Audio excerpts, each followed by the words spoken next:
Hi, welcome to Culture Shock. So I've been thinking a lot this week about democracy and about how that might work inside an organization if we had sort of more democratic sort of principles. And really what fueled my thinking was I had some experience with a couple of organizations last year where they have applied very broad democratic principles inside their organizations, even including allowing employees to elect their own leaders based on skills and experience, defined criteria, I suppose.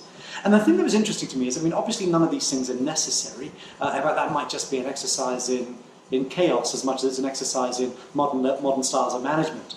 But they are interesting nevertheless, and I wonder whether there's things that we can learn. And to me, it always comes down to this notion which I bang on about again and again and again.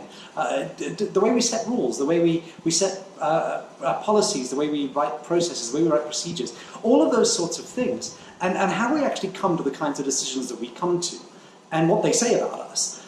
You know, the example I always use is, you walk past your child jumping up and down on the couch, and you say to her, don't jump up and down on the couch. And she says, why not? And you go, because you'll fall off and hurt yourself. Maybe what you should be saying, therefore, is be careful you don't fall off and hurt yourself. Maybe it's not the jumping up and down on the couch that's the problem, but because we phrase things in totally different ways, we phrase things in incorrect ways very often.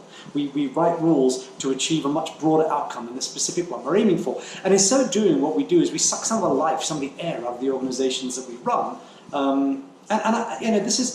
These are examples, they're all over the place, of really smart organizations run by smart people with smart, well-intentioned, well-intentioned people with great ideas, and still we end up with this sort of thing. So I think it's something that bears further examination, the way we set rules, the way we write policies, and so on. And I suppose part of it is just examining the origin of all of this kind of thing. I mean, how do we get to this in the first place? And if you think about it, most organizations are founded by, say, an entrepreneur of some sort, somebody who had a job and decided that they could do it better on their own. They got tired of the rules, probably, ironically, got tired of the processes, got tired of their boss, they got tired of all sorts of things, and they thought, let's go out and create something new. And so they did. And the idea initially was to create something fantastic and dynamic.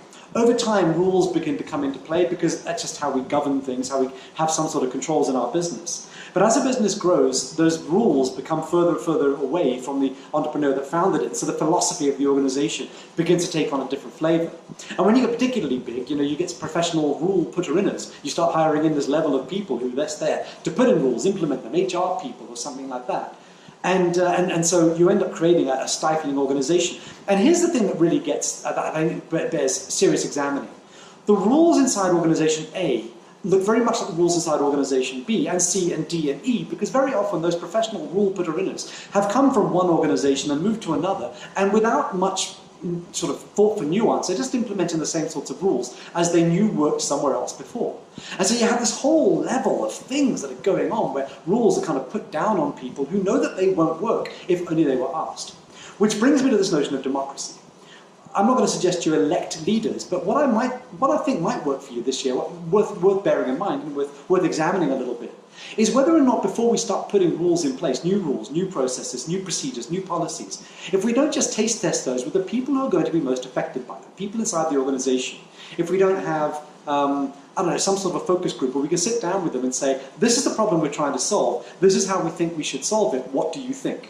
Because I think if you, as leaders, went back to the floor inside your organizations and spent time working in a sales role over the counter or in the dispatch department or something, you'll probably find there's a whole bunch of things governing the people there that you would never be able to tolerate yourself if you had to put up with them as well.